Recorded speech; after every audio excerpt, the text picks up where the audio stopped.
Regjia, po, a jemi goti, a? Ja nismi, a? A jeni goti, blet? Në sy? Kur gjamër, pëse? Kam në isana?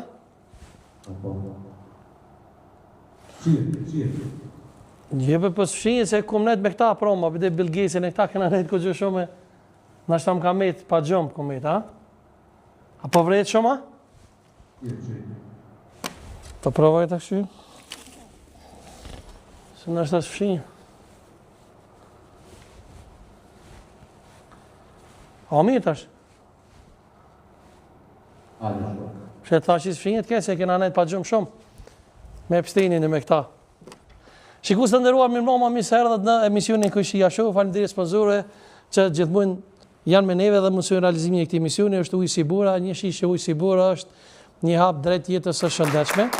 Është pije Aronika, fabrika për prodhimin e pijeve 100% natyrale Aronia, e cila nuk është vetëm pije, por është edhe lang shërues. Veçanërisht për sëmundjet e kancerit përdoret shumë Aronia. Pronori Sad Berisha ka nga Zvicra dhe ka investuar në Kosovë miliona euro, jo vetëm për të fituar, por edhe për të ndihmuar njerëzit. Pijen Aronia e gjeni në forma të ndryshme, siç është kjo në formë çajit, apo e keni edhe në formë të reçelit kushdo. Faleminderit shumë, është prodhim vendur. Është Kopier Computer Center Kosova, për ju që pyesni se ka marrë këtë laptop Magic moderatori, e gjeni te Kopier Computer Center Kosova me çmim shumë të lirë. Është HP Zbook, është ndër më të mirë. Kopier Computer Center Kosova me lokale gjendet fizikisht në Prishtinë te stacioni autobusëve. Është Çekor.mk, aparati për montjen e shtypjes, që normalisht i duhet çdo familje. E gjeni te Çekor.mk, është 10 euro, ku në kodër të saj gjeni edhe aparatin për frymëmarrje me bojnë alem që ju vim për fëmijët tuaja. Faleminderit shumë. Shikues të nderuar, sonte e kemi një mësafer shumë special. Ai ka qenë më herët diku në vitin 2021 nëse s'gaboj në studion tonë. Dhe lirisht mund me thonë që ka qenë shqiptari i parë në botë, ndoshta sigurisht edhe në botë, por në shqiptari po se po, që ka folur për dosjet që u shfaqen para disa javë. Ai ka folur shumë për rreth teorive konspirative që tashmë nuk janë veç konspirative, po dalin që janë edhe të vërteta. Dikur kena bo shumë intervista me to, rreth të vërtetës së njerëzimit edhe globit, rreth iluminimit të shqiptarëve. Ai nuk është vetëm konspiracionist, por është edhe pronar i shtëpisë botuese Helga Secrets, e cila boton non-fiction libra. Me neve sonte vjen ekskluzivisht nga Tirana, i nderuar me Alfred Sako, e ftoj me dorë tërkitje. Pak shpjegoj nëse doni. Sako, faleminderit shumë që erdhe. Respekte, faleminderit shumë. Faleminderit shumë. E thash edhe në prezantim që ti je shqiptari i parë që unë kam dëgjuar që ke fol për këtë gjona. Faleminderit shumë që erdhe. Faleminderit. Dëgjova një çik, po më prezantove si konspiracionist. Kështu na kanë quajtur deri para pak kohësh. Po në fakt ne jemi ato dallëndyshet e para që sillim të vërtetën ke njerëzit. E thash edhe në prezantim, thash konspiracionist i kanë thonë, po dolën të vërteta. Jo, për të sqaruar njerëzve, ne jemi thjesht pak muaj ose pak vite para të tjerëve për të thënë disa të vërteta të idhura, për të treguar në fakt konspiracionin që bëjnë elitat botërore kundër që janë pakecat, kundër shumicës, kundër popujve, dhe sigurisht që ne jemi miq të mëdhenj të njerëzve, dhe ne ja u tregojmë se cilat janë planet për t'i futur ata në kurth, që ata të reagojnë dhe të mos lejojnë dhe të luftojnë për lirinë e tyre, e cila është një atribut që na i ka dhënë Zoti, nuk na i japin elitat lirinë tonë. Para se me fillu kështu me biseda seriozitet, për mos me friksu publikun, pak shako, me çka ke orë prej Tiranës sot? Me bjat të rusa, kështu me makinë. Me ufot. Me ufot. Çfarë po ndodh zakoni me butën? Kush shihet pas tyre dosjeve të Epstein që dolen? Por ne ju kemi folur qysh para, unë kam folur që në vitin 2012 publikisht në disa kanale dhe kam treguar për të skemë të madhe ku njeriu po shumica e njerëzve po përpiqen të goditen në dy drejtime. E para herë elitat po luftojnë për depopullim, sepse me futjen e teknologjive dhe të inteligjencës artificiale dhe teknologjive të reja, nuk kam më shumë nevojë për njerëz. Pra jemi në prag të revolucionit më të madh industrial, që mund ta quajmë revolucionin e 4 industrial, dhe në prag të çdo revolucioni industrial është bërë nga një luftë, për shkak se ngeleshin të papunë, dhe luftrat janë bërë gjithmonë në Evropë, sepse revolucionet industriale janë bërë në Evropë. Dhe që të mos kishte probleme pasi të aplikoheshin në teknologjitë e reja në revolucionet industriale përkatëse, elitat organizonin një luftë sepse në luftë gjithmonë briten shumica ata që briten janë të rinj. Dhe zhdukeshin një numër i madh të rinjve, të cilët do të ngeleshin të papunë nga futja e teknologjisë, dhe kështu ekuilibroheshe shoqëria dhe rifillonte edhe një herë nga e para. Mirë po, ky revolucion industrial i tanishëm është akoma ka bërë një hop shumë të madh në zhvillim për shkak të inteligjencës artificiale që është duke u rritur në mënyrë eksponenciale, në mënyrë të paparashikuar edhe nga ata që i kanë shpikur, dhe tashi është bërë i panevojshëm qenia i numri kaq të madh për elitat e pakta të shoqërisë njerëzore. Pra na jemi të panevojshëm për ta. Që mund të jenë 300 familje. Po, janë si pulat që ka gjyshja në fshat, kur i bëhen shumë pula që si ushqen dot edhe si kontrollon dot. I pret një të edhe fillon i therr. Mi po këta kanë dhe një problem tjetër. Përveç depopullimit që duan ta bëjnë me disa mënyra, këta duan që ata që do të ngelen gjallë të jenë të kontrolluar. Dhe këta i kanë ndarë në këtë mënyrë organizimin e shoqërisë mbas vitit 2030, viteve 2030, se nuk sheprer me thikë kjo punë nëse ata do të realizojnë planin, se dhe mundet të mos e realizojnë. Për shembull, në lidhje me identitetin digjital, për shembull në pararojë të rezistencës në botë, është Britania dhe familja mbretërore u tërhoq nga nëpërmjet Keir Starmerit i ka kërkuar kryeministrit britanik që të tërhiqet nga identiteti digjital që këta deshin të krijonin dhe që ne në Shqipëri dhe këtu në Kosovë, ndoshta juve, e kemi krijuar para shumë vitesh, kur ne për të marrë dokumentat tona, kartën e identitetit, dhe japim disa të dhëna karakteristikat të veçanta që ka çdo njeri, e japim ke një subjekt i cili quhet qeveri. Dhe ne japim gjurmat e gishtave tona aty, japim fytyrën tonë, sytë tona në para kameras.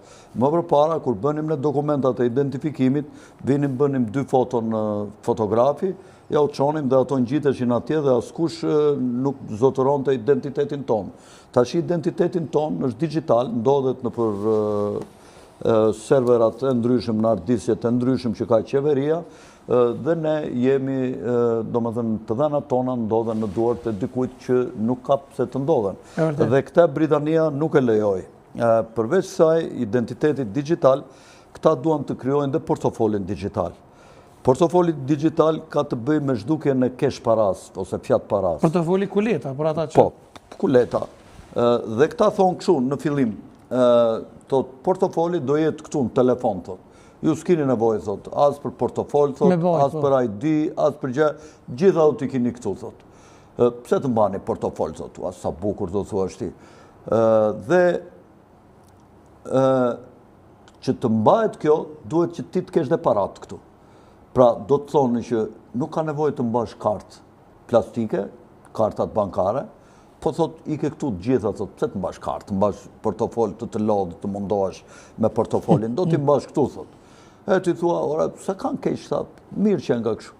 Do shduket keshi, paraja, e prekshme, nuk do t'a prekësh do të paran, do jetë numra, vetëm në bankë, yrje, dalje, shpenzon, more të ardhurat, të shtojnë numrat, okej, deri këtu duket si mirë. Pas pak kohësh, këta do bëjnë luftra të ndryshme në botë, si që kanë filluar, do t'i tellojnë, do t'i shtojnë më shumë, për t'i futur njerëzit në kaos. Gjithmonë kur elitat kërkojnë t'a sklavërojnë njeriun, t'i marrin liritë e t'i personale, gjithmonë e futin në kaos. Dhe kur njerëzit bjen në kaos, kur ka vrasje, kur të vritet vllai, kur të vritet motra, kur të vritet fëmia, kur arrini një cak ti edhe me zi pret, aman tuam, vetëm mbyllën një luftën pa na bëni qatë doni. Kupton, një gati ti falësh lirit për të shpëtuar jetën. Dhe ata thonë, dëgjo, ne do bëjmë paqe, thonë, po do ketë ca regula. Cilat janë këto regula? Këto regula janë 1, 2, 3, 4. Dhe çfarë do bëjnë ata? Mbasi të bëhet depopullimi me luftë, mbasi të prishë shtëpitë, se vdekjet do vazhdojnë edhe, kështu i kanë bërë planet ta, vdekjet do vazhdojnë edhe mbasi të mbaroj lufta, sepse do shkatrohen banesat, njerëzit do flen jashtë, do smuren, do t'i shkurtohet jeta, do ketë smundjet ndryshme, do vesh në për farmacira, do blesh ilaçe, në vend të ronjë 80 apo 90 vjet, do rosh 60 vjet, 50 vjet, edhe pavarësisht se nuk e vran në luftë, do vdesësh pas pak vitesh për shkak të kushteve të këqija të pafavorshme për të jetuar. Pastaj këta do bëjnë një pandemi tjetër, plandemi, siç ishte e parë. Kur do të ndodhë? Po, mbas luftrave. Domethënë kur mbarojnë luftrat, ata do shpallin një pandemi, ndoshta në vitin 2029-2030. Dhe kjo pandemi do jetë, mendoj unë, do jetë me temperaturë. Dhe këta do thonë kështu, kush ka temperaturën mbi 37 gradë, nuk lejohet ty në institucionet të dalë në rrugë, të vej në bankë, të bëj veprime të ndryshme në institucionet publike. Në institucionet publike. Mi po tash, ku e di ai se sa e ke temperaturën ti, se ai thotë çdo njeri që e ka mbi 37 temperaturën, është i smur dhe ka potencial për të shpërndarë virusin. Një virus që do t'i bën një emër ata. Dhe ai do thotë, tash i thotë, ju do mbani një çip të gjithë këtu, thotë, dhe kur ty ish në çdo institucion dhe në rrugë kur të kalosh, për shembull kalon në një rrugë aty, del policia ato tyr këtu në ky aparati, ti do ish me atë çipin, edhe do tregosh atje temperaturën. Qofse e ke 37 e poshtë në rregull. Do mbaroj plandemia, do mbaroj kjo plandemi, do fillojnë jo vaksina, jo kështu, jo ashtu, do ta kalojmë për një vit, dhe mbas një vitit do thonë, ore, do zhdukin telefonat, këto lloj telefonash, do t'i zhdukin, do nxjerrin një telefon tjetër që mund të jetë telefoni kuantik, do thotë këto telefona nuk funksionojnë më, dalin jashtë përdorimit, dhe tash thotë do dalin këto telefonat e rinj kuantik. Dhe të gjithë të portofolin që ju e kishit tu, thotë, ne do t'ja futim këtu në ky mikročipi që e kishit për temperaturë. Këtu do t'ju futim kartën e identitetit, të dhenat, do t'ju futim paratë, do t'ju futim librezën shëndetësore dhe në çdo rasti në një aparat të caktuar të institucionit do të tregosh nëse ke pasur smundje, s'ke pasur smundje, varet ku shkon në cilin institucion. Dhe aty do kesh dhe parat. Dhe tash ti shkon në kompjuter në darkë në shtëpi dhe eth në Facebook një status. Thua për shembull Albin Kurti ose Edi Rama nuk po ngrenë rrogat, janë të këqinj, janë kështu, janë ashtu. Ai më njëherë të dërgon një ndëshkim atje, policia të dërgon një ndëshkim, thot, dënohesh me gjobë, thot, kaq lek, thot, për këtë që ke bërë. Dhe ti këtu në parat që ke pasur në parat digjitale, nuk do kesh me fjala vjen $2.000, po të zbriten $200 ose $300. Edhe të thot, ke të drejt deri 3 herë ta përsëritësh kundra vajtje. Mbas 3 herësh bllokohet komplet llogaria. Le të kesh sa të duash. Edhe ta bllokon. Ti je pa dokumenta, ti je pa para, je një askush, je një njeri pas një lloj lirie, nuk del dot në rrugë, nuk i pran ato punë. Përveç kësaj, duan të bëjnë, se ky është një sulm i madh kundër njerëzimit në shumë drejtime. Këta duan të prishin fshatrat ku është liria, të prishin ushqimet, të ndërtojnë ushqime sintetike, që kanë filluar tashmë, po të vrasin kafshët, gjedhët, gjoja lëshojnë dioksid karboni, kur dioksidi karbonit ndihmon për gjelbërimin, sepse pemët thithin dioksid karboni dhe lëshojnë oksigjen, dhe është ushqim për pemët. Edhe është fakt, sa më shumë rritet industria, aq më shumë rritet pyllëzimi në botë. Dhe këta vetëm mashtrojnë, thonë ka ngrohje globale, ka shkrirje të akujve, kur po ti shikosh New Yorkun, Venecian, ka do me thënë foto para 200 vjetësh që s'ka lëvizur ujë as 1 centimetër dhe gjitha janë gënjeshtra. Këta sulmojnë nga ajri me avion, kanë 3 vjet, 4 vjet, 5 vjet, që kur filloj Covidi, Covidi ishte vetëm helm nga ajri. A e kontrollojnë edhe motin sa? Si? Edhe kontrollojnë edhe kuën, apo? Po, bëjnë modifikimin e motit. Me çka? lëshojnë plur alumini dhe boksite të ndryshme në ato shtjellat e gjata të avionëve dhe ato hapen dhe kryojnë një cipër re kështu dhe nuk të lënë diellin ta shikosh me sy dhe përveç asaj të helmojnë tokën, barin Ti ke pas përmend një fenomen i harp, më duket, a? Jo, s'ka lidhje me fenomenin harp, ky bëhet me avion. Po. Ngren avionët, Bill Gatesi me këta i ka financuar, edhe s'kan rreshtur së helmuarit gjitha qytetet Po kuën, me çka e kontrollon me çatë? E botës. Koha stimulohet me sistemin harp. Kurse domethënë është bioinxhinierim i kohës. Koha stimulohet me sistemin harp. Po, edhe me aparatura të tjera. Ka dhe aparatura të tjera që kryojnë ret, kryojnë shiun, kryojnë që mund të ndryshojnë domethënë kohën, kryojnë borën sintetike, shpeshherë ka borë që e merr ti vëzharin, ajo nuk shkrin, është si plas. Një plan tjetër për kontrollin e njerëzve është goditja e zonave rurale që e thash dhe mbyllja e njerëzve në burgjet e hapura që janë këto që quhen smart city, qytete inteligjente, që do jenë të mbushura me kamera nga të gjitha anët. Dhe këta, qysh kur delti nga rrugica e shtëpisë ose nga pallati, nga hyrja e pallatit, ti do jesh i monitoruar në gjithë qytetin, ku hyr, në kë kafe, ku dole, kë takove, kupton, domethënë ti do jesh i monitoruar, sepse nëpër lokale ka kamera, nëpër institucione ka kamera. Tashi këta do bëjnë çmos ti futin kamerat me ligj dhe në shtëpi. Çfarë bën ti në shtëpi? Dhe një nga mënyrat është kontrolli nëpërmjet televizionit. Televizori ka një kamera. Edhe vetë telefoni ka një kamera që ne nuk e dim, por që na filmojnë. Dhe përveç kësaj, do ndodhë për shembull një tragjedi familjare, burri vret gruana, gruaja vret burrin, djali baban, babai djalin, do gjenden raste se bepe të këtilla, e do thonë, do mbrojmë njerëzit në familje, sidomos gratë. Gratë janë më të pambrojtura, do ngrihen këto feministët. Duam kamera në shtëpi që të mbrojnë gratë, të monitorohet gjithë familja se çfarë bën në shtëpi, se po vrasin gratët tona të mira që kanë. Kupton, do ngrihen këto feministët se aq kuptojnë, edhe do fillojnë do thonë, do vjen kamera në shtëpi, në dhoma, në kështu, me përjashtim të banjave. Kupton, pastaj kudo në çdo dhomë do kesh kamera që e monitoron një që është përgjegjësi pallatit. Ai monitoron gjithë kamerat e pallatit dhe në një server të madh shikojnë çfarë bën ti, si ati, ku shtrihesh, ku flek, ku jeton, si e ndërton jetën tënde gjatë pushimit në shtëpi. Pra në çdo moment do jetë një Big Brother i madh shoqëria njerëzore.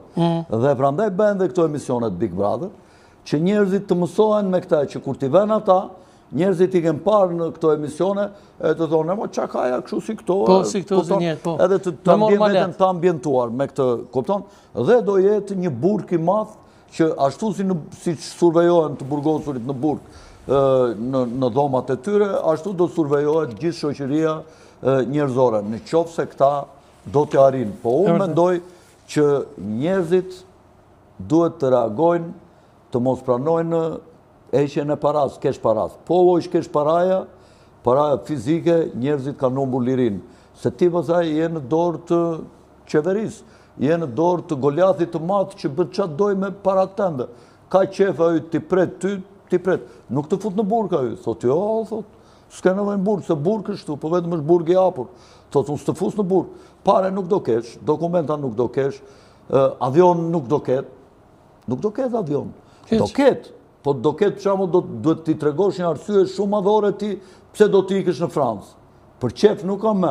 Vetëm po i thej që më ka vdek nëna ose baba në Francë, do shkoj të marr pjesë në varim, ti jep ky kryetari i komunës ku jeton ti një dokument, thot po të lejohet, thot të udhtoj se po pa arsye madhore nuk udhton dot. Do priten këto, s'ka ik shko udhëto siç është deri më sot. Këto njerëzit mund të qeshin sot, kupton? Sigur që kanë qesh ma herë. Ku i ka marrë ilaçet ky thon? Ku çfarë lloj malli ashashi ky, kupton? Mirë po kur dalin pasaj gjërat, pasaj filloi flasin gjitha gazetarët si unë. Kupton? Tashi ata tallen, ose flasin me përshmim. Edhe këtu për shembull është një gazetar ku diun ç'është, se s'jam mbaj mend emrin, një që kush është ai? Ku di ose ç'është një bubuzhela, si e ka? Po çka thot? Buzhala, mos është buzhala. Buzhala, një i shkurtër kështu, një vockël kështu. Ai ky është Një Kolege jo, bubuzhela pse kolege ke si ka bubuzhel i themi atyre ne që janë. Çka ka bëu bubuzhela? Janë ca miza që rinë në pleu, kështu quhen bubuzhel. Ashtu e kam duket ato mbi emrin, ashtu ngjan si ato bubuzhelat. Po pse i thu? Ai kështu thot del njëri thot dalin këto televizione t'jep ai orientimin se si duhet veprojnë pronarët e televizioneve, kë duhet të ftojnë, kë s'duhet të ftojnë.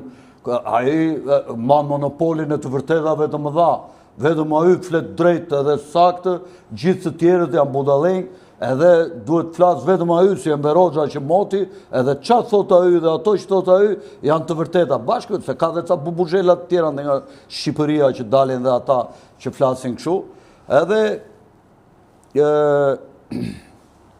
flisë edhe për këtë Arianit Flamnikun ty në burg, se kështu, se ashtu, se në fakt këtu mjekësia, po edhe shoqëria kanë mbetur çik mbrapa. Ai me sa e kam ndjekur unë çështjen e atij Flamnikut, ai ka shkelur ligjin që ka ushtruar një profesion të palishëm. E para e dyta ka pas biznesin pa regjistruar, sa ka? E ka pasur të pa regjistruar. Po.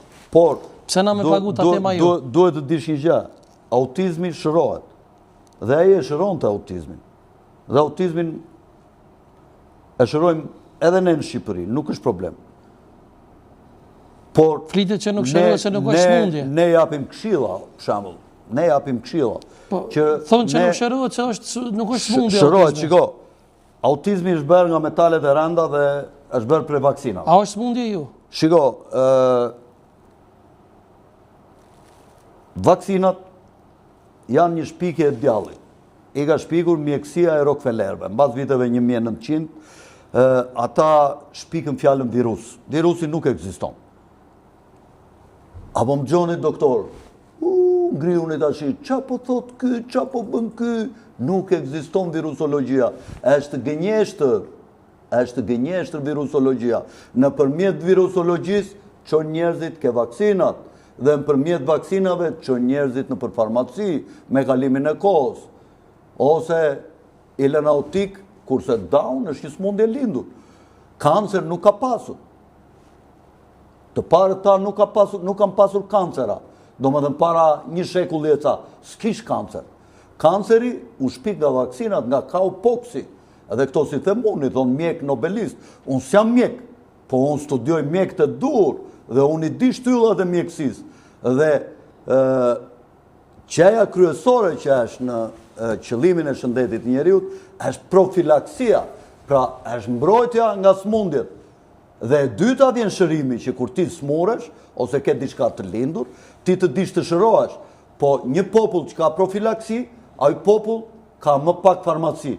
Dhe një popull sa më pak farmaci të ketë, aq më i shëndetshëm është. Shko në popujt e zhvilluar, shko në Hollandë, hyrë në Amsterdam, 2-3 farmaci në gjithë Amsterdami. Edhe në ato farmaci shkojnë emigrantët, kurse holandezët shumë pak mund të shkojnë në farmaci. Atë na veç fush Kosovë ki 30. Këtu ka më shumë fura buke në Kosovë dhe Shqipëri, se sa ka më shumë farmaci se sa fura buke. Dhe kjo tregon shkallën e ullët të mënyrës së gatimit, shkallën e ullët të ushqimit. Ne nuk duhet të përdorim krip të bardhë, të jodizuar, të dyqanit. Ajo është krip e elmuar me alumin. Ne duhet të përdorim krip deti. Unë them mendimin tim, ky mendim është. Mund të dalin këta mjekët e Kosovës, çfarë thot ky kundër vaksinave? Çfarë thot? Po, unë jam i pari shqiptar që kam dalë Novax. Novax do të thot kundër të gjitha vaksinave. Shqiponjat nuk bëjnë vaksina, arrojnë 300 vjet. Arintët nuk bëjnë vaksina në pyll. Ushrit nuk bëjnë vaksina, as luanët nuk bëjnë vaksina, vetëm njerëzit bëjnë vaksina dhe këta shkencëtarët kanë dalë mbi atë që ka krijuar këtë kompjuter të mrekullueshëm biologjik siç janë njerëzit. Tashi mjekësia alternative është shumë e fuqishme se sa mjekësia që këta i thonë shkencore. Mjekësia shkencore ka bërë shumë hapa përpara për njerëzimin. Dhe kombinimi i mjekësisë alternative me mjekësinë shkencore mund të krijojë një profilaksi shumë të mirë të njerëzve. Kush është e mirë sipas me në mjekësinë shkencore?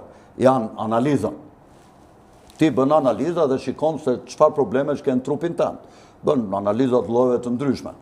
E mirë, shumë e mirë është mjekësia e gojës për të rregulluar dhëmbët, që ti pleqt tanë nuk jetonin dot tanin çdo gjë në moshë mbi 50-60 vjet, se u prisheshin dhëmbët dhe në atë kohë nuk ka pasur dentistë dhe shkencë të dhëmbëve. Dhe njerëzit nuk mund të hanin çdo lloj ushqimi dhe nuk merrnin dot të gjitha vlerat ushqimore të nevojshme për trupin dhe hanin vetëm me përshesh me kos ose me qumësht ose supë me ashtu, edhe vdisnin më shpejt. Por ama ata që kishin dhëmbë dhe ata që kishin shëndet të mirë, ronin nga 120 vjet, nuk kishte kancera. A rikthehemi tek tema. Tashi e kam fjalën këtu. Aranif Thamniku ka pasur njeriu në vetë smur me autizëm, e ka sjellë në Shqipëri dhe siç e di unë, ata ja kanë shëruar me këtë smundje, me autizëm. Dhe Araniti e mësovi. Dhe nuk është ndonjë shkencë e madhe kur ty të thonë me këto 2-3 ilaçe shërohet autizmi. Dhe me sa di unë, Araniti i shëronte me garanci, edhe ju merrte pak lek. Megjithëse nuk duhet ju merrte fare, duhet t'ju jepte këshilla e t'ju thështe po doni bëni, po doni mos e bëni. Unë di që kjo shërohet me këto. Po jo me bë biznes. Prit, jo me bë biznes, një e para. Po e dyta, me sa di unë, a i ka shëruar njerëzit dhe ja u ka marrë lekët me garanci.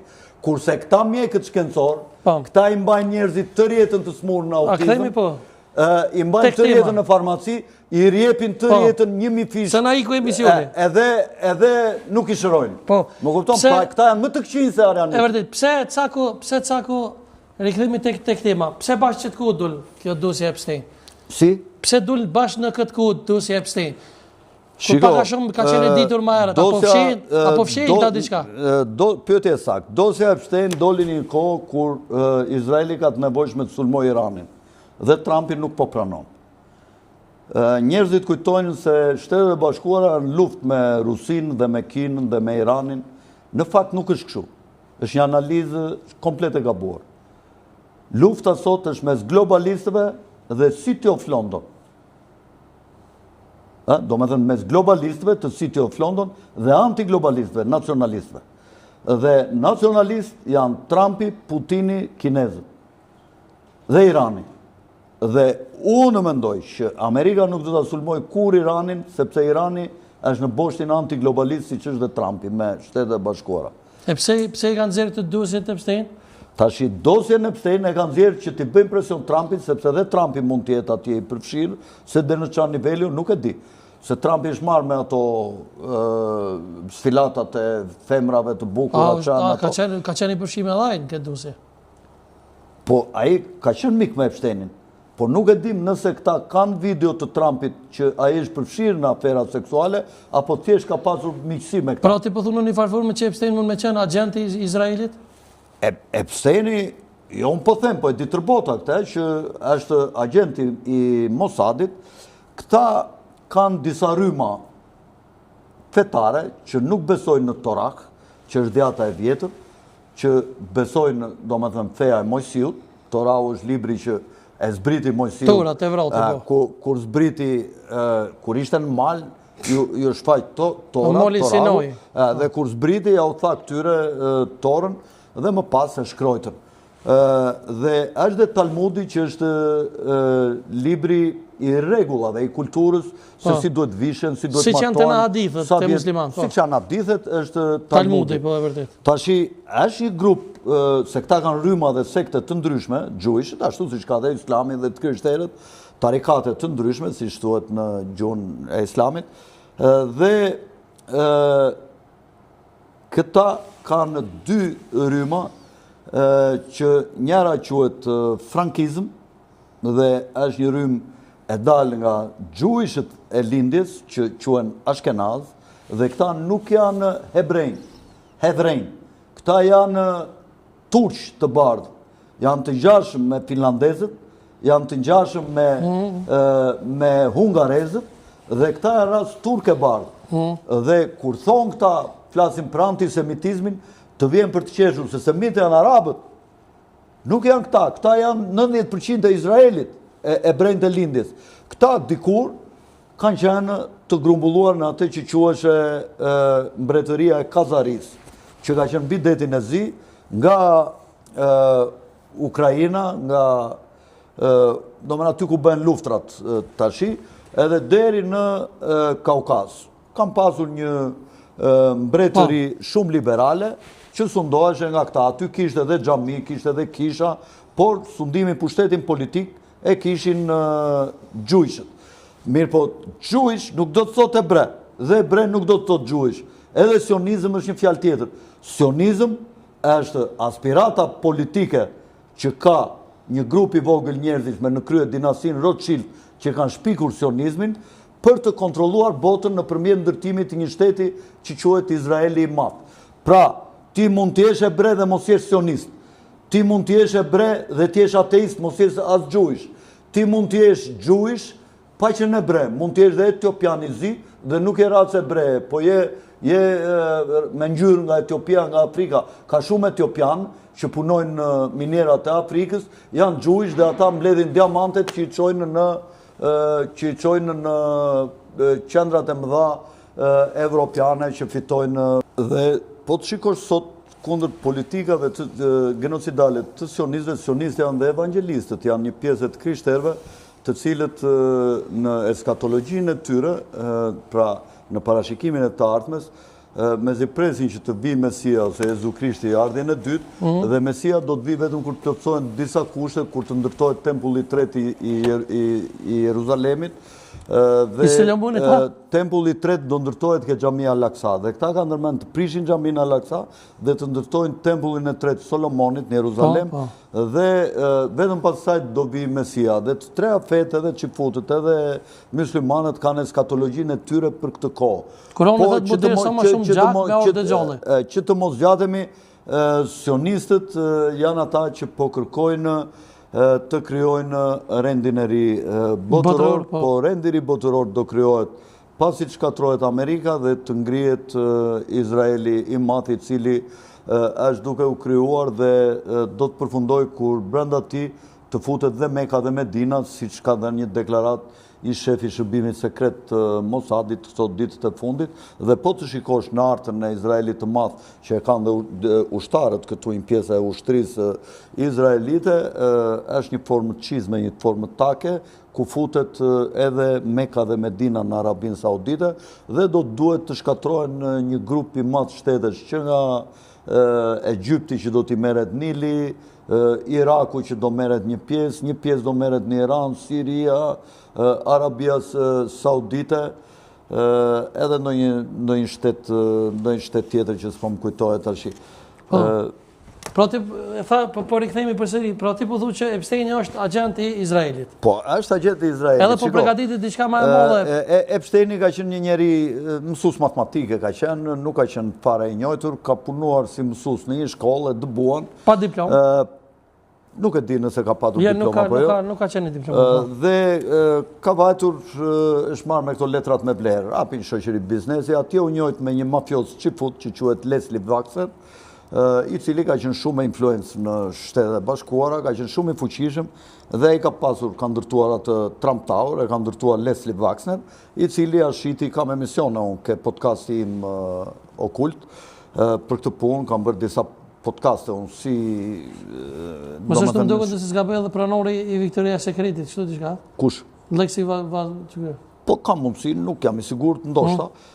Dhe ja ka shitur kullën Trumpit dhe ky e mori dhe e fuqizovi Jeffrey Epsteinin, dhe këta tash abuzonin dhe theshin që ne sabateanët, Sabatea Zevi ka jetuar, ka vdekur në Ulqin, ka qenë internuar nga sultani, ka qenë nga profetët që e quajnë gjujshët, edhe Rothschildët janë sabateanë.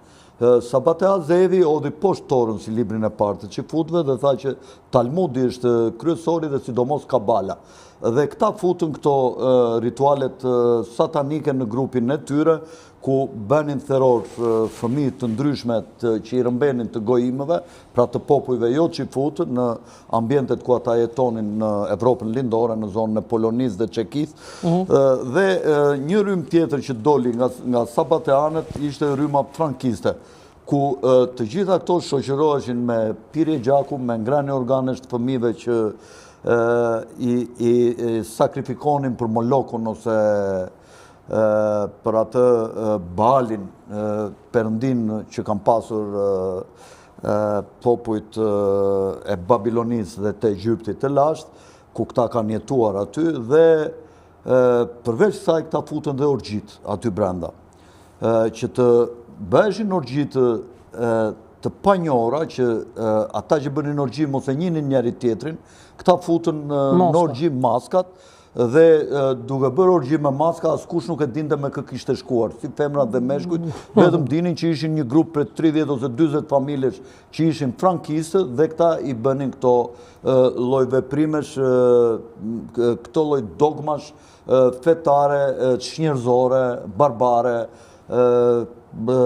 ekstrapagane që mund t'i quajmë, dhe tashi për të futur politikanët e ndryshëm dhe shtresat e larta të popullatave dhe duke shënë sistemin e bankingut dhe financat në dorë, këta kishin në dorë për të ndihmuar njerëzit ekonomikisht, nëpërmjet parave mund t'i ndihmonin t'i shkollonin fëmijët e tyre, mund t'i blinin vila, mund t'i fusnin në partitë politike dhe t'i ndihmonin t'i ngjiteshin lart, dhe ky grup njerëzish që kishin këto aspirata dhe këto ambicie nga shtresat jo gjuhëshe, afroheshin në afër këtyre duke menduar që këta kishin vlera të veçanta superiore dhe tradita të veçanta superiore dhe hynin në këto lloj perversitetesh seksuale dhe orgjirash, ku këta filluan të fusnin edhe pedofili, pra duke u futur fëmijë, femra ose meshkuj, dhe duke i filmuar për këto veprime, gjoja duke u mbushur mendjen që këto ishin veprime që të çonin afër Zotit, dhe ju jeni race zgjedhur, jeni fisi zgjedhur, jeni njerëz të zgjedhur dhe s'ka pse të keni mëshirë për këta njerëz të thjeshtë, të rëndomtë, pa tradita familjare, mund t'i përdhunoni, mund t'i vrisni, mund t'i bëni çfarë doni, dhe në fund ta ju merrnin dhe një lëndë që unë ja u kam thënë, që quhet adrenokrom, dhe që është mbi 1 miliard euro, ka qenë 1 miliard dollar në vitet 19-20, kur Trumpi e ndaloi, dhe filloi të luftonte këta që prodhonin adrenokromën dhe të bënte luftën nëpër tunele, duke goditur para se të ikte Trumpi më 19-ën dhe Epsteinin, dhe duke u paksuar adrenokromin, ne filluam të shikonim këta që përdornin adrenokromin, të nxjiheshe syri shpeshherë si rezultat i shtimit të ekurit nga largimi i adrenokromit, dhe duhet ta shoqëronin adrenokromin me një medikament tjetër që të pastroheshe fytyra, dhe prandaj kemi parë në vitet 2019-2020, nga që u ndërprej shumë trafiku i qenieve njerëzore dhe i fëmijëve. A ekzistojnë tunelet, Çako? Tunelet e fëmijëve që torturojnë? Po si s'ekzistojnë? Ka 8 milion fëmijë u mbasin çdo vit, dhe shumicën e tyre qoftë në Amerikë, ke në Vatikan, ke deklarata tash në fund, një femre e cila ka dalë dhe ka treguar se çfarë bëhet poshtë në tunelet e Vatikanit. Edhe në Vatikan ka bën të njëjta gjë pak a shumë që bëhen dhe në ishullin e Epstein. Po si punë e ishullit e Epstein, ja dhe 4-5 vende të tjera që shumë teorician konspiracion. Kështu në biseda për votë më karo dhe që kjo Bohemian Grove, që është ofër San Franciscos. Bohemian Grove është një takim që bëjnë në këta, edhe është një nga ato pyll privatish. Pyll privat, ku do me thënë në den me opium, pinë lëndë narkotike, bëjnë seks kolektiv. Bëjnë rituale satanike? Po, bëjnë rituale satanike. E kishin një hot, një bufin e kishin. Aty adhurojnë atë bali në formën e bufit, adhurojnë ose është ai dhia me brirë, me një fëmijë në kraqe. Pjesëmarrës kishin qenë shumë president, Ronald Reagan, Nixoni. Nuk bësh dot në Shtetet e Bashkuara këto 100 vitet e fundit, president në qoftë se s'ke marrë pjesë në Bohemian Grove, në qoftë se nuk bën pjesë në disa organizata të qeverisë botërore, siç është klubi Bilderberger, siç është Council on Foreign Relations në Amerikë, siç është Chatham House në Britani, siç është RIA, Royal Institution of International Affairs, pra një grup institucionesh që i bashkon pedofilia, shantazhi, dhe në qoftë se ti rëshqet nga agjendat që të japin këta, pasi këta të kanë filmuar dhe të mbajnë të shantazhuar me filmimet, në qoftë se ti rëshqet këta të kërcënojnë që do t'i bëjmë publike filmimet që të kanë bërë me pedofili. Po, dhe një nga këto kërcënime, besoj që ka qenë dhe kërcënimi mbi Trumpin, pasi FBI kontrollohet bashkë me CIA, kontrollohet ende nga shteti i thellë, dhe shteti i thellë në fakt nuk është gjë tjetër sionizmi që kontrollon Shtetet e Bashkuara, dhe që sa herë që ka ndonjë dëshirë Izraeli për të bërë ndonjë luftë me komshinët e vet, për t'i shkatruar, gjithmonë kanë përdorur këto kërcënimet. Ndërsa pra ti më thu që këto kanë dalë për shkak që Izraeli po dën miroj Iranit. Po. Dhe përveç kësaj, këta kanë mbajtur të shantazhuar edhe aktorët. Aktorët e mëdhenj të Hollywoodit për shembull, dihet që i shantazhonin përmjet P. Diddyt, i cili përdunonte dhe të theshin në qoftë se ti do të ecësh përpara të bësh karrierë, qoftë femra, qoftë meshkuj, i fusin atje në festat e P. Diddyt dhe këta me disa njerëz tjerë me ngjyrë përdunonin aktorët e bardhë, femrat e meshkujt, i përdunonin për t'i degeneruar dhe për t'i ofenduar që ju jeni racë më inferiore se të zinjtë dhe ja, ku ju kemi, ku shumë aktorë me emër kanë qenë atje në ato të P. Diddyt. Pra shoqëria perëndimore në fakt jo vetëm në Amerikë, po gjithë perëndimi është kthyer, po sidomos Shtetet e Bashkuara është kthyer në një Sodom dhe Gomora, dhe një nga qëllimet e tjera që mund të jenë është rrëzimi i Amerikës nga globalistët, për shkak se Trumpi po i lufton globalistët duke ndjekur politikat e Hamiltonit. Hamiltoni ndiqte politika proteksioniste, e ka vrarë në moshën 40 vjet, ka qenë sekretari thesarit ose ministri i ekonomisë dhe me George Washingtonin, dhe sa herë që një president i kthehej politikave hamiltoniane, pra politikave proteksioniste ku shteti brenda mbron produsit e vet me politikat e veta doganore për të futur mallrat e huaja, këta e kanë eliminuar dhe janë më duket një 18 president që kanë vdekur në detyrë,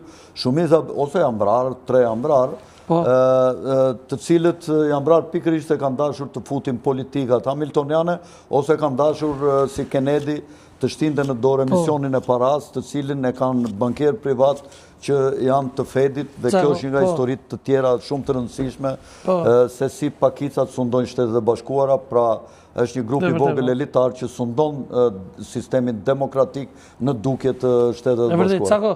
Po përmenet në dusit e psen e kemi po, se komi vetë e kom po, të Xhamat Big World edhe Bill Clintoni. A i bën dam kjo Shtetit Kosovës? Dëgjoj, edhe baba im tjetë, unë po ta di, do ta nxjerr, edhe do ta them. Sepse e vërteta është fe mbi fe. Clintoni ka ndjekur një politik win-win me kosovarët, me shqiptarët e Kosovës.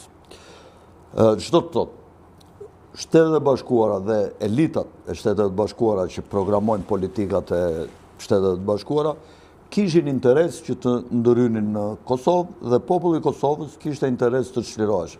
Dhe bashkimi i këtyre dy vullneteve solli këtë realitet që Kosova u çlirua. Edhe ne të dy jemi shok, por në qoftë se ti ngrihesh dhe qëllon ata aty me një thika, me një pistolet, unë nuk mund të pajtohem më me ty.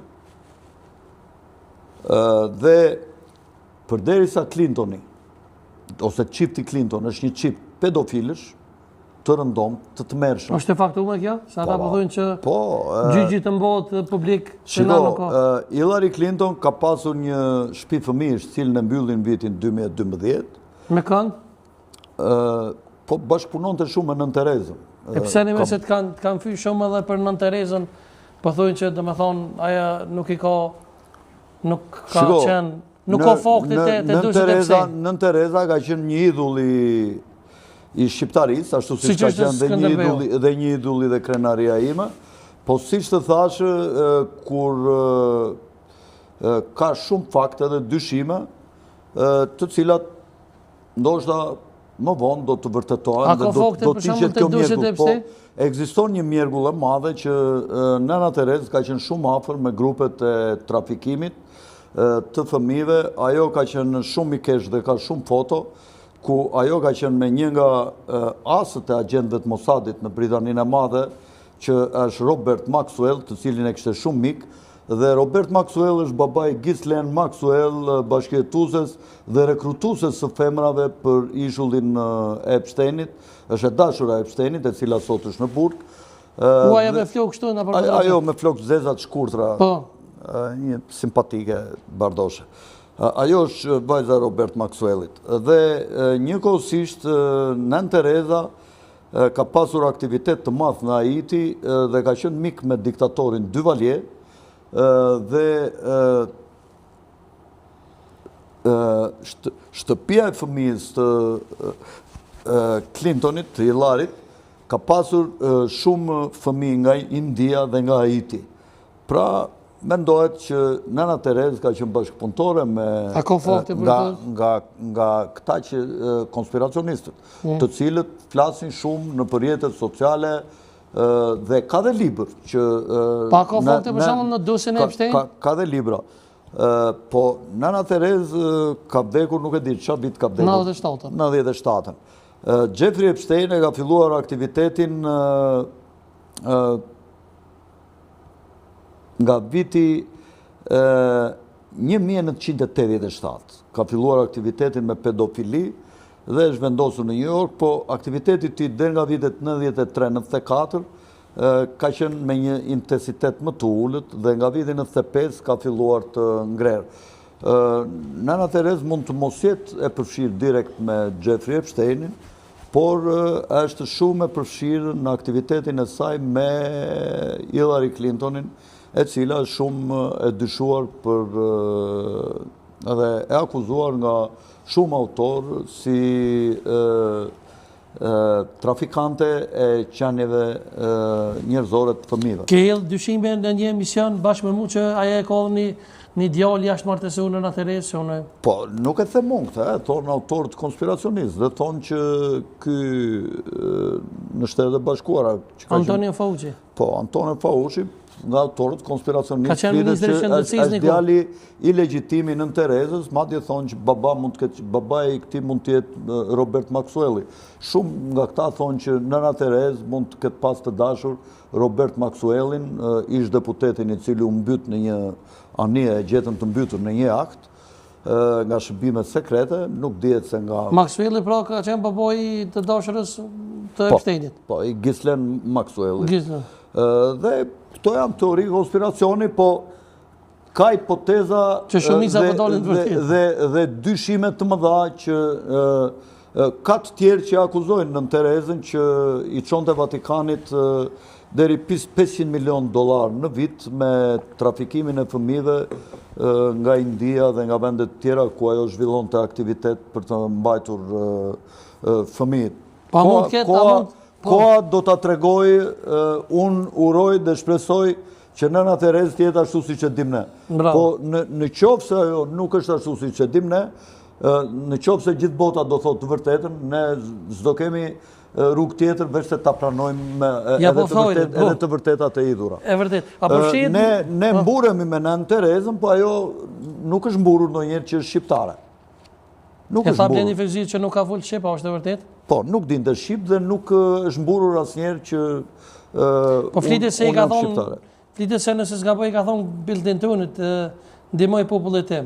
Ka thonë një dëshirë me ja plotësu. Ndoshta, nuk e di, e kam dëgjuar, por nuk e di sa është vërtet. Cako, a ka të përfshirë në dosjen e Epstein, domethënë sa kanë dalë, sa dosje, dikun 3 milion dosje nëse s'gaboj? Po janë pafund xhirime, pafund. A ka ende që kanë me dalë po? Edhe në Shqipëri thuhet që ka një dosje Epstein.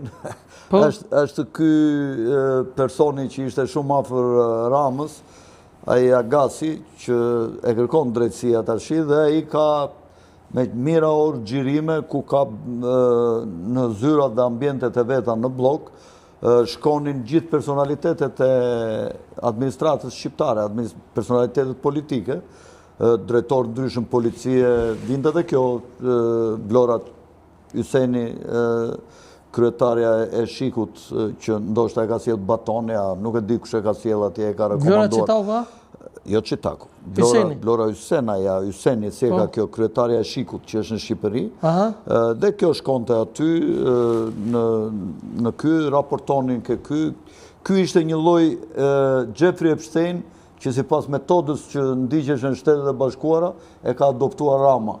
Rama i jepte këtij fuqi të mëdha dhe i theshte thiri këtu, thoi do ndryhun ke kryeministri që ty të bëj këtu, të bëj aty, ama ti do bësh këto që të them unë para se ti të vesh atje.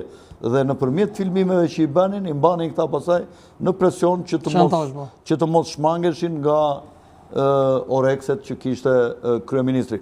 Pra një botë jashtëzakonisht perverse është ndërtuar dhe në Shqipëri.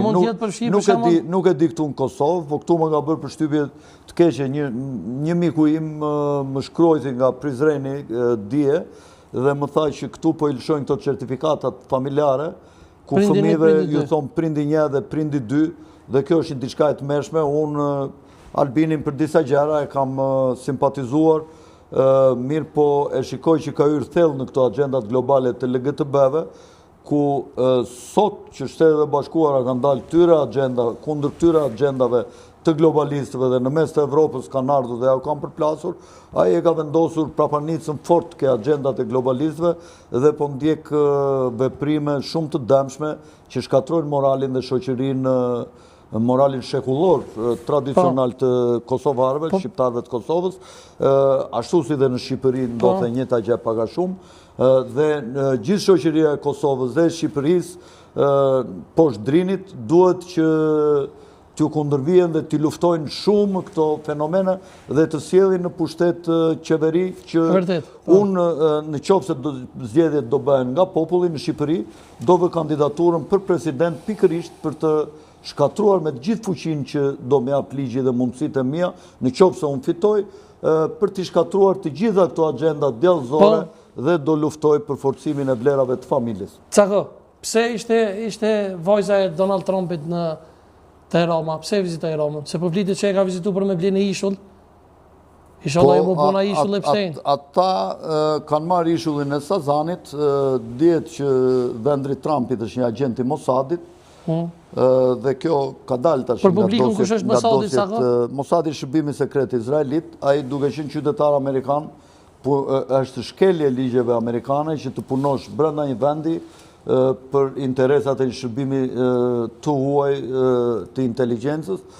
Ai bashkë me vllajën e vet dhe thuhet që këta i ka rekrutuar Alen Dershovic, që është një nga avokatët më të shuar që fut në New York, sidomos, i cili ka qenë pedagog në Harvard, ku kanë qenë 2 vëllezrit Kushner, dhe ai ju ka thënë që ju këshilloj që të bëheni agent të Mossadit dhe të punoni me Mossadin për interes të Izraelit këtu në Shtetet e Bashkuara.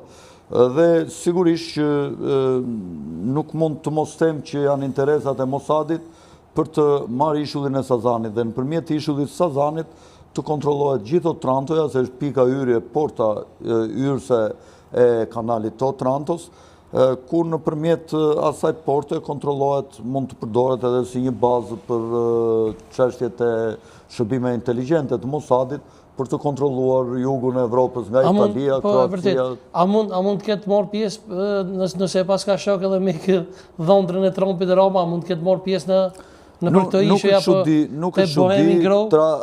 Rama është shumë i prirur vetë, është një natyrë perverse dhe këto ftesa në ambiente të këtilla do t'i bënte me shumë kënaqësi, edhe sikur të mos kishte asnjë lloj përfitimi. Po shkuar e atij në Izrael? Ashtu është natyra e tij, ju e keni parë ri lakuriq, ai rinte lakuriq në shtëpi, mua më ka thënë i ndjeri moj Komzeqo që ka pasur baban e Ramës Kristaqin shok të ngushtë, Kristaqi i theshte që nuk më vihet në shtëpi, theshte se ria i Ajvani, theshte me pambathje, theshte në përshpi, theshte në sy të mamas, kur Rama ishte 16 apo 17 apo 18 vjeç. Nuk e di sa është e vërtet kjo, po moj komi nuk gënjente dhe Kristaqi nuk kishte pse të gënjente për djalin e tij. Për shkuar e tij në Pra Izrael? një njeri i tillë nuk është çudi që të shkojnë nëpër këto ambiente. E çka mendoni për shkuarin e tij në Izrael, në Knesset? Po, ai në Knesset. Knesset është, pra da që se dinë, është parlamenti i Izraelit. A i shkoj 3 ditë denti në Izrael, një kryeministër nuk rrit 3 ditë në një vend, a ishme tepër kur zyrtarisht të regohet që ka bërë 3 takime. Hapi një dhomë tregtie Shqipëri-Izrael, mbajti një fjalim në Knesset dhe bërin takim me kryeministrin. Pra këto ishin sigur nga 1 orë të bëheshin 3 orë dhe 1 orë rruga që të vinte Kesesila nga këto, ja 4 orë, ja 5 orë, a i duhet shkonte për shembull në orën 10, s'kisha pse të flinte atje, të mbaronte këto 4-5 takime dhe të ktheheshe prapë në Shqipëri, një kryeministër serioz. A që në të muri latve? A i denti 3 ditë. Nuk ka pse një kryeministër shqiptar të vërë ato veshjet e qifutve edhe të vejt si kloun atje të vejnë në për ato ritualet si majmun. Këta i marrin si majmuna, do thua që i kam bajtur presidentët. Letjen, majmuna për mua. Unë, në qofë se jam i krishterë, nuk kam pse të veja të gjujshve. Nuk kam pse të shkoj të falem në një objekt të gjujshve. Unë mund të kaloj atje, veshur me veshjen time, ta shikoj për kuriozitet, si është, si që mund të shikoj një kishë ose një xhami, si një objekt kulturor dhe historik, dhe jo të vete të falem atje, se ajo është një vend falje për gjujshët, nuk është për ty, ti si e gjujsh. Pse duhet veshti me atë, çfarë quhet ajo se harova emrin asaj kapuçit. Pse duhet veshti me atë kapuçin e qifutve atje dhe të falesh atje, të lutesh si qifut. Ti si e qifut. A mund jetë i përfshirë Rama në Durrësit e Psen? Ose Albini, ose ish presidenti Hashim Thaçi? Albini nuk e besoj, po Rama edhe mundet, aq më tepër që në vitin 2018 flitet që avioni e Epsteinit, Lolita Express, ka qenë në Tiranë. Dhe kam dëgjuar që mund të ketë pjetur dhe një natë në një hotel në Dajt, në një resort luksos, ku mund të ketë pasur edhe jo rituale satanike, po perversitete seksuale të ndryshme. Evi Kokollori ti po besoj një, e më oj atë që tha Blendi Fevziu në emisionin e tij, se tha, domethënë ato të bileta, domethënë të avionit ALB, nuk janë për Tiranë, por për Tiranë dhe për Shqipëri është TIA. Aja para pashtesa. Domethënë se Blendi Fevziu tha që ka pos avioni Epstein ka orë në Tiranë, edhe ka argumentuar me faktin se në biletat e tij ka shkruar ALB. Dhe me Albania, por aja tha për Albaninë nuk përdoret ALB, por përdoret TIA. Çka mendon ti? Nuk i di këto ulësit.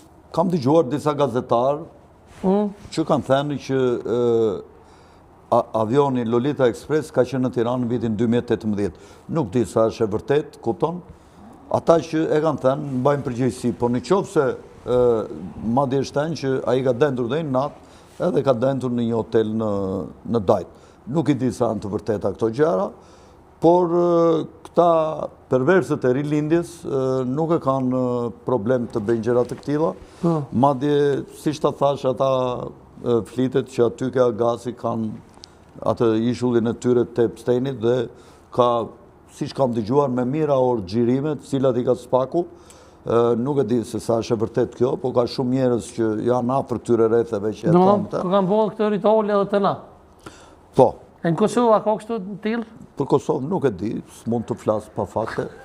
Albini më duket më serioz këtu, po nuk më pëlqen në lidhje me mbështetjen e këtyre agjendave LGTB dhe këto të wokizmit. Në asnjë mënyrë këtu nuk duhet të ketë wokizm, që të gënjejnë në këta shoqatat e LGTB-ve, të thonë që në Kosovë për shembull ka 10% ose 15% të shoqërisë të regjistruar nga institucionet e Kosovës me gënjeshtra ku ju japin lek kalamajnëve dhe thonë deklaroj që jam homoseksual ose ku e di unë lesbike këto femrave, dhe e fryn numrin me mënyra të qëllimshme dhe thonë nesër që ne jemi 20% në Kosovë. Dhe ne duam të drejtat tona. Kush janë drejtat tua? Ne duam 20% të vendeve në administrat, i duam ne. Edhe për shembull në përzyrat e shtetit, do thot Albini ose kush do vinë mbas Albinit, që 20% do t'ju ruajnë këtyre shoqatave të LGTB-s. Dhe duke pasur këta gjithë të vende pune, dhe duke qenë në fakt më pak, as 2% ose 1% e shoqërisë, po duke gënyer jemi 20%, me ndihmën e këtyre ndërkombëtarëve, Sorosit, që ndjekin këto agenda për t'i futur njerëzit në këto rrugë që të mos riprodhohen dhe mos shtohen, pra të depopullohen në vend të luftës. Kjo është një lloj lufte tjetër në paqe që bën që ikën një gjenerat pa lënë pasardhës, sepse janë homoseksuale ose më kupton? Nuk lindin fëmijë, rinë dy burra ose rinë dy gra. Edhe bëhet depopullimin. Edhe bëhet depopullimin. Qofse këta për shembull janë 10% në shoqëri në Francë për shembull, 10% e shoqërisë nuk riprodhohet dhe zhduket mbasi kalon një brez. Më kupton? Prandaj nxiten këto për depopullim. Kjo është qëllimi. Po se e ke thonë ka shumë mënyra te komiteti 300, ke thonë në një emision se zgaboj te Turi, i ndjer Artur Zhej, ke thonë që këta e kanë edhe një metodë nëpërmjet klorit, nëpërmjet ujit edhe klorit. Po, nëpërmjet klorit këta ulin potencën seksuale të meshkujve, po këto po e realizojnë tash edhe nëpërmjet avionëve, po mungesa e riprodhimit shkaktohet edhe nëpërmjet vaksinave. Edhe nëpërmjet vaksinave. Po, sidomos nëpërmjet vaksinës me ARN të Covidit. Kjo është një nga vaksinat më të rrezikshme që krijon infertilitet, sidomos ke femrat, ose që lind fëmijë me probleme. Unë ju dola nga borxhi shqiptarëve, një pjesë që më dëgjovi më falenderon sot dhe dolën fjalët e mia, kam vdekur mbi 17 milion njerëz në mosha të reja ose të mesme prej vaksinave të Covidit dhe gjamat do t'jetë më madhe në vitet e ardhshme kur do përdorim frekuenca 5G dhe 6G për të aktivizuar oksidin e grafenit, të cilat janë pllaka të vogla brisjesh që nëpërmjet tyre frekuencave rritin shpejtësinë e qarkullimit të gjakut në momente të caktuara në kohë gjumi, zakonisht natën, godasin zonat të caktuara dhe ato shkaktojnë infarkte ose... E vërtet. Cako, a beson që e kanë zbulu makinën e kohës këta? Nuk e di, s'dua ty në këtë lloj bisede. Po për teleportin, a beson teleportin? Teleportationin? Po. Po për teleportationin është një histori e Nikola Teslës, që është në vitin 44, kur është bërë një eksperiment, Tesla oqi dorë në fakt, sepse mendoj që do të kishte dëme në jetën e njerëzve që ishin në anije, po disa miqtë e Teslës ose nxënësit e Teslës e bën atë aktivitet dhe një vapor i cili ndodheshe në buzë të ujrave të Shteteve të Bashkuara, nga ana lindore e Shteteve të Bashkuara, nëpërmjet teleportationit anija u zhvendos në ujra të tjera shumë të largëta, por ka ndodhur humbje e sistemit psiqik të marinarëve, aq sa një pjesë prej tyre për shkak të rrymës së madhe elektromagnetike të prodhuar për të shkaktuar teleportationin, në anije një pjesë e tyre bëri vetvrasje dhe u vot dhe u mbyt nga anija dhe flitet që një numër i madh kanë pasur dëmtimet të rënda psiqike dhe një pjesë tjetër kanë bërë vetvrasje. Kështu ekziston një teori, po unë nuk ngulkem që kjo është apo jo e vërtet, por thjesht e prezantoj me qënëse ma bëre pyetjen. Po mu më bëm përshtypje shumë kështu kur ndjeki dokumentare, çka fshihet pas atij murit të Antarktidës? Aja bora që e shumë na me sy, si muri. Shiko, kjo ka lidhje me teorinë e tokës së sheshtë, të cilën unë jam i prirur ta pranoj, pa pretenduar që kjo është e vërteta absolute, të vërtetën absolute e ka Zoti, po unë mendoj që teoria e tokës sferë që rrotullohet, bën disa lloj rrotullimesh rreth boshtit, rreth diellit, po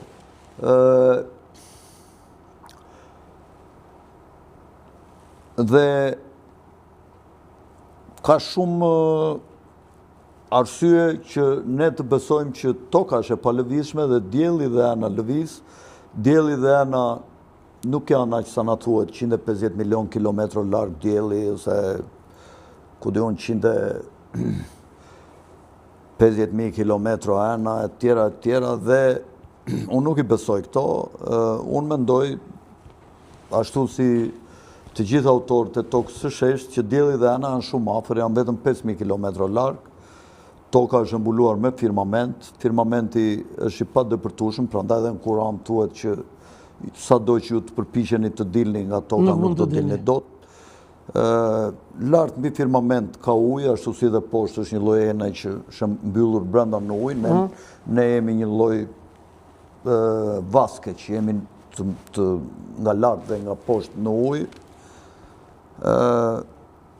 Ka mendime të tjera që masoneria mendon që ekziston një diell i zi i cili prodhon natën dhe është kompasti dhe skuadra.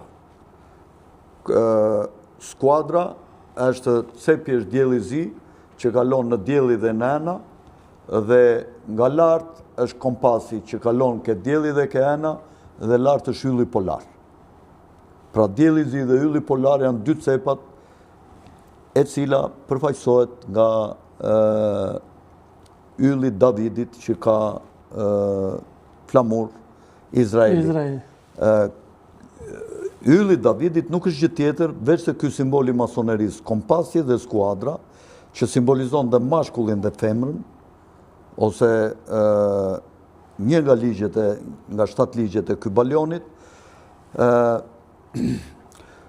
Ekziston një mendim në qarqe shumë të ngushta që mbi Zotin ekziston një ndërgjegje madhe universale që quhet pleroma. Poshtë pleromës vjen niveli i dytë që quhen aeonët. Aeonët janë mbajtësit e dritës, të cilët nëpërmjet dritës transportojnë ndërgjegjen ke shpirtrat. Dhe poshtë aeonëve është Sofia, e cila fut ndërgjegje në materje. Mirë po, deri në këtë moment jemi në botën e ndërgjegjes. Mbas botës së ndërgjegjes duhet të vijë një sinkronizim me botën materiale. Dhe bota materiale krijohet nga ai që quhet demiurgu dhe që ne e quajmë Zot. Zoti krijon botën materiale nga precipitimi dhe nga rënja në rritja në densitet e ndërgjegjes krijohet bota materiale prej demiurgut. Ne quajmë demiurgun, ne quajmë Zot. Poshtë demiurgut është janë disa roje të tij që kontrollojnë gjithë procesin e jetës dhe pastaj vjen njeriu i cili ka 3 element të ndërgjegjes që janë budi, atma dhe manasi, quhen këto, ose shpirti, mendja dhe fryma. Kafshët nuk kanë atmë. Shpirt. Jo, frym. Frym. Fryma është USB që ruan të gjitha ato që ne në këtë botë materiale shikojmë dhe dëgjojmë. Ruan të gjitha frekuencat e materjes që ne shikojmë përmjet syrit dhe të gjitha frekuencat e zërit që ne arrim të dëgjojmë atë spektrin e vogël që ne mund të dëgjojmë, se ka shumë diapazone të gjera në zhurmë dhe në materje. Dhe të gjitha ato që ne shikojmë regjistrojnë në atmë dhe kur para se të bëhet rimishërimi, 3 elementet shpirtëror që ndodhen në kokë, ndodhen në 3 gjendrat, në gjendrën e hipofizës, në gjendrën hipotalamus dhe në gjendrën pishore. Në gjendrën pishore ndodhet atma. Budi dhe manasi ose mendja dhe fryma rinë gjithmonë bashkë dhe rimishërojnë bashkë, por nuk kanë kujtesë, sepse kujtesën e ka atma.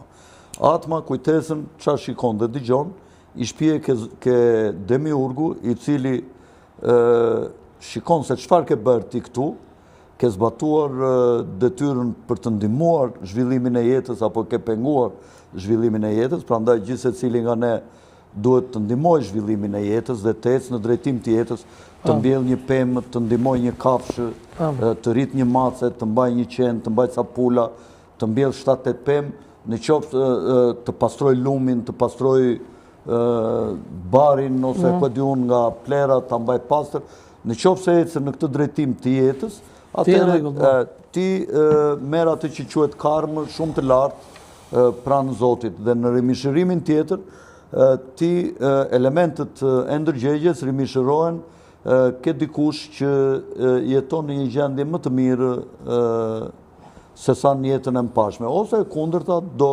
rimishërohesh ke dikush që të vuash më shumë për shkak të karmës negative që ke patur. E pse cako dikush mund me thonë pse gjithë të që japin dullin butës edhe nuk po ndërhyjnë Zoti?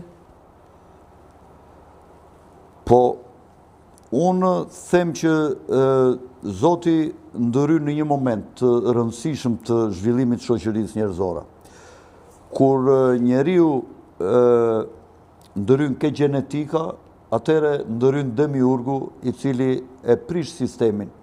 Dhe kur prishet sistemi, prishet në një mënyrë të tillë për shembull që baza e jetës në jetën e mëvonshme, pasi ndodh një përmbytje me zjarr ose me ujë ose me një mënyrë tjetër, me gur, me tërmet, që e shkakton demiurgu,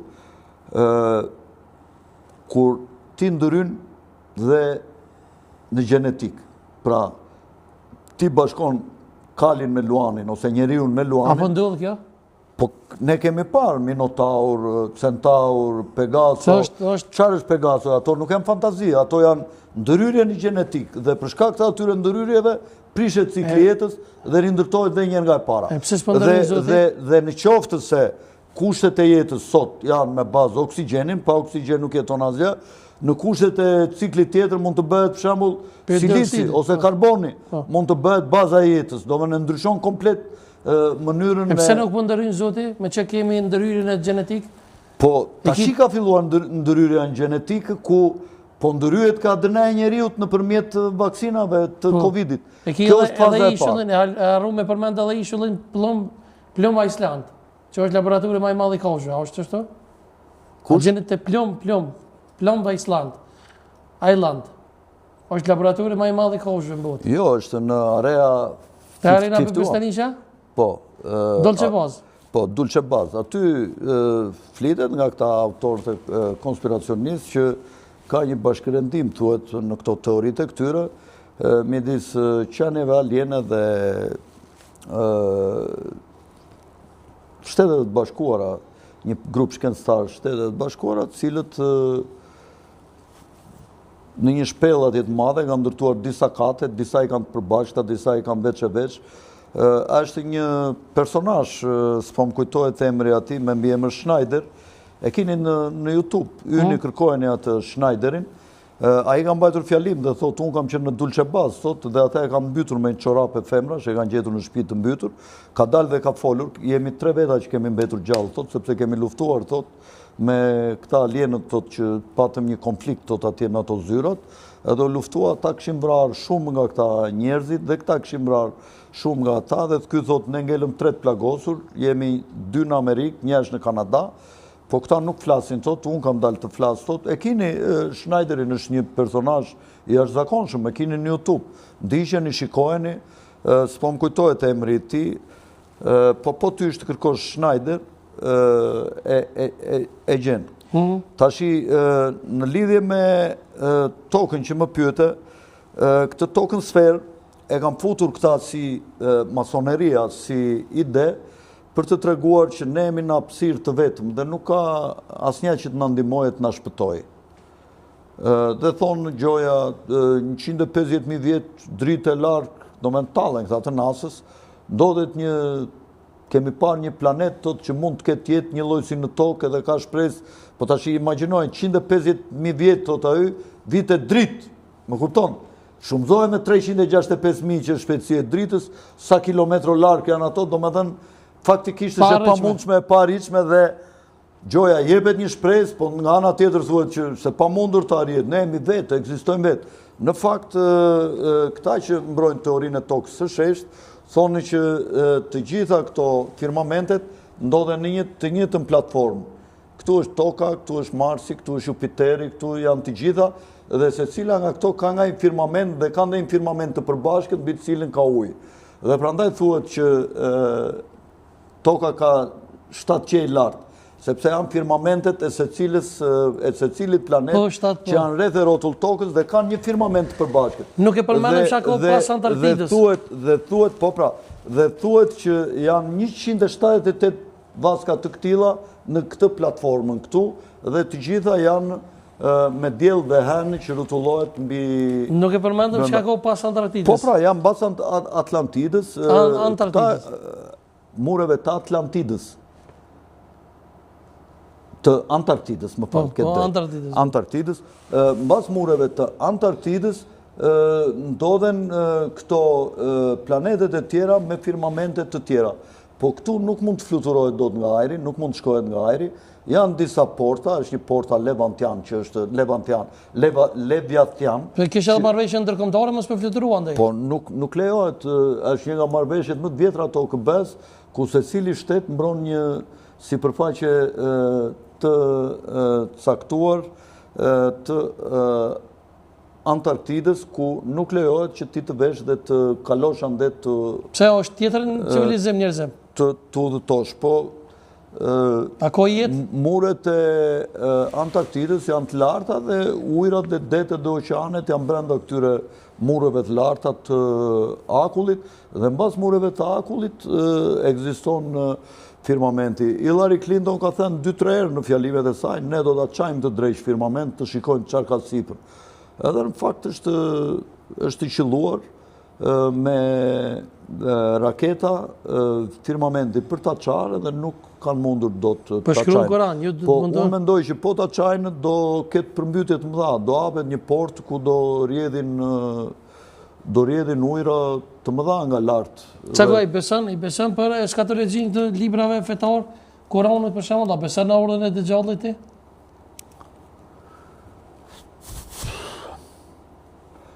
Nuk se dëgjona që api thu ti janë përmendën Koran, për shembull. Kjo që thu nuk e shponi firmamentin. Shiko si e mendoj unë. Unë e mendoj kështu që jeta është me cikle dhe çdo cikël pak a shumë ka të njëjtat historira. Ka një fillim, ka dhe një mbarim. Dhe mundet të ketë pasur edhe cikle të tjera ku kanë pasur Kur'an, Bibël, ju janë thënë të njëjtat gjëra. Kanë qenë shoqëri të tjera që s'kan pasur në mënyrë lineare lidhje me shoqërinë tonë. Pra ka një shkëputje, për shembull para përmbytjes së madhe. Dhe Elena Blavatsky thotë që janë 5 gjenerata deri më sot, do ketë dhe një 6 thotë që do jetë kombinimi inteligjencës artificiale me inteligjencën njerëzore, që ne po mbrim ka ajo që thotë ky Elon Musku që do vendosim në truti njerëzve qipa për të pasur telefonin në truti, për të pasur internetin, për të pasur Google-in në tru. Kërkon një gjë ti me mendjen tënde dhe me njerë në tru të vjen imazhi. Ati që shikon këtu, për shembull dua hartën e Australisë, ti e kërkon këtu në Google, Australia Map. Ti këtë pyetje do t'ja bësh çipit që do kesh në kokë, dhe qipi do të pasqyroj ty me njerë në tru imazhin sikur ti e duke e parë hartën e Australisë këtu dhe të shfaqet me njerë në tru. Edhe çka kërkon ti ajo të shfaqet aty, një lloj zmadhon, vogëlon, do të kesh mundësi ti bësh në një lloj mënyre që unë tashi nuk di ta them se si mund të realizohet. Edhe Elena Blavatsky thotë kjo do jetë gjenerata e 6. Do të ketë dhe një gjenerat të 7 dhe nuk do ketë me generatat. Kështu thot Elena Blavatsky, e cila është një misteri matë me një uritë e saj të pa ana që... A di pse të pyeta se përmend do gjona që janë Kur'an, për shembull kjo që po thu për me shpu firmamentin. Përmendet Kur'an që thotë ju do të munduheni me shpu, por nuk mund të arrini dot. Po, kjo është për shkak se toka është mbyllur. Dhe në enciklopedin britanike dhe në vitin 56, që e ka kopjuar dhe enciklopedia amerikane paka shumë, aty flitet që toka është e palëvizshme, sheshtë, dielli lëviz dhe hena, dhe duke qenë me firmament i bie që s'ka arsye. Edhe të gjitha këto galaktika, ka është e kundrit çdo kaq miliard planete, kaq miliard, domethënë këto thjesht janë pasaj një shpike dhe ngënjeshtër e dytë, ku gjithçka janë dritat të instaluara lart në skenën e madhe të botës, të planetit tonë. Për fond, unë falenderoj shumë që ishe, kemi harru, është përmend në dosjen e Epstein edhe rikthehemi temës edhe Bexhet Paçulli dhe aktiviteti e javëve ish presidentja? Po, kam mendimin që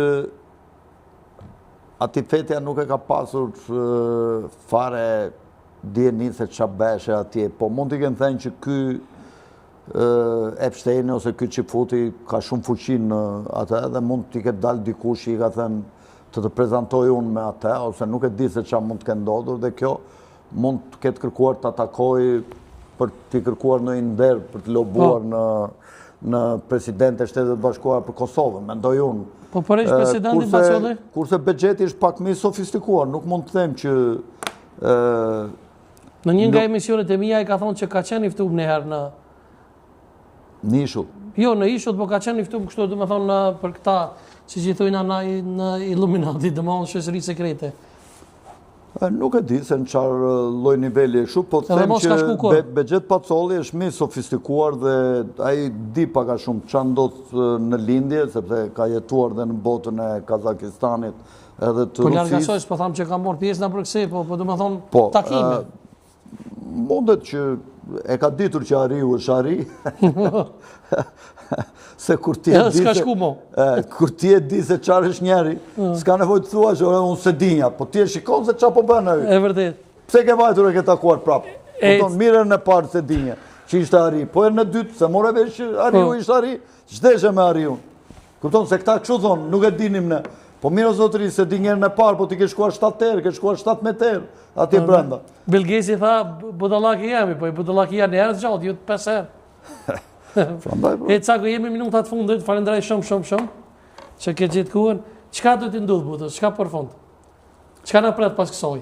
Lufta... Po të thash, unë është në luft Pakica me Shumicën. Pakica kërkon të krasitë, të zvogëloj numrin e Shumicës, dhe i duhen vetëm disa njerës, ndoshta 500 milion mendojnë ata që janë të mjaftueshëm njerëzit, dhe ata do përpiqen të mos i lejojnë që të martohen dhe të zhvillojnë seks për kënaqësi, se vetëm njeriu bën seks për kënaqësi, kafshët bëjnë për riprodhim gjithmonë. Do t'i lënë steril, që kur lindin do t'u heqin aftësinë për të lindur, pra do t'i tredhin. Edhe riprodhimi do bëhet nëpërmjet spermës elitës. Dhe do bëhet vetëm nëpër laboratore, jo nëpërmjet mbajtjes shtatzanisë nga femrat. Do ketë mitra artificiale, të cilat janë bërë që tashi, aty do riprodhohen fëmijët të cilët do t'jenë pa aftësi seksuale riproduese, do t'jetojnë thjesht atë kohën e tyre si kështu t'i shikosh nga pamja e jashtme, si ato mollë të mëdhaja që zbien as erë, që s'kan as shije, po që duken të bukura, kështu do jenë këta. Do t'i përdorin për punët e tyre kjo elitë e vogël e 300 familjeve që po bën gjithë të skemë sot. Këta qa do bëjnë? Këta do venë, do ndezin robotët në punë, do t'i fikin, do t'i venë në karikim. Do venë të nesme, do t'i ndezin. Ama do jenë të kontroluar, të mikroqipuar, edhe nuk do flasin do të qa mendojnë, vetëm do jetë një komunizëm ekstrem global. Ajo që ndo sot në Korenë e Veriut, do t'jetë lule në krahasim me atë që duan të ndërtojnë kjo pakicë e vogël mbas agendës Rockefeller 2030. Popujt janë në një rrezik jashtëzakonisht të mëdhenj. Fëmijët tanë, niprit tanë janë në një rrezik jashtëzakonisht të madh që ti sklavërojnë. Këto duken si fjalë kote sot, por kur të vi dita, këto i ka thënë pak a shumë i madhi Orwell ke libri ti 1984. Këta Fabian Society, shoqëria Fabian, që është nga shoqërit më të rrezikshme globaliste, ku ka mbaruar dhe Soros i shkollën, kanë Universitetin London School of Economics and Political Science, këta kishin menduar që këtë që kërkon të bëjë Rockefelleri me agendën 2030, këta kanë dashur e kishin planifikuar Beatrice dhe Sidney Webb, aty brenda ka qenë shkrimtarja Virginia Woolf, ka qenë Aldous Huxley, një njeri të mërshëm që ka qenë në kryet kësaj UNESCO-s, në bas vitit 25, ky ka bërë një libër Bota e re dhe e guximshme, dhe po ta shikosh që në fillim aty tregon se si prodhonin fëmijët në laborator, si vinte ky një nga këta të komitetit 300-ve kontrollonte, janë prodhuar mirë, jeni të sigurt që këta nuk do riprodhohen me njëri tjetrin, po jemi të sigurt, i linin në konviktet përbashkët atje, jetonin me femra me meshkuj bashkë atje, nuk ishin aftësi të riprodhoheshin, ishin në monitorim, në kontroll me kamera, dhe këta mbanin në monitorim robotët. Dhe robotët përdoreshin për të realizuar punë. Shumë njerëz thonë që, ora Alfred, thonë, po këta, si do bëjnë tregti, ku t'i gjejnë parat? Po, ata parat nuk i kanë qëllim në vetvete. Ata parat i përdorin për të krijuar botë materiale. Kur këtë botë materiale e kryojnë pa para, me robot, për çfarë t'i duan parat ata? Ata parat, prandaj i prodhojnë, që nëpërmjet parave të kryojnë botë materiale, pasuri. Kur atë pasuri e kryojnë pa para, nëpërmjet robotëve, për çfarë i duhen parat atyre? Më kupton? Shumë e thjeshtë, kupton? Mirë njerëzit se kuptojnë, se ata duan paratët, elitat. Kështu s'ka paratët, nëse s'do ketë konsum, se robotët s'konsumojnë botë materiale. Po ama robotët prodhojnë botë materiale. Qofse atyre ju duhen 10 makina, ja u bëjnë ata. Qofse atyre ju duhen domate të mbjella në fush, lëshojnë robotët në fush, mbjellin domate, edhe jetojnë. Që duan parat ata t'i blenë me para?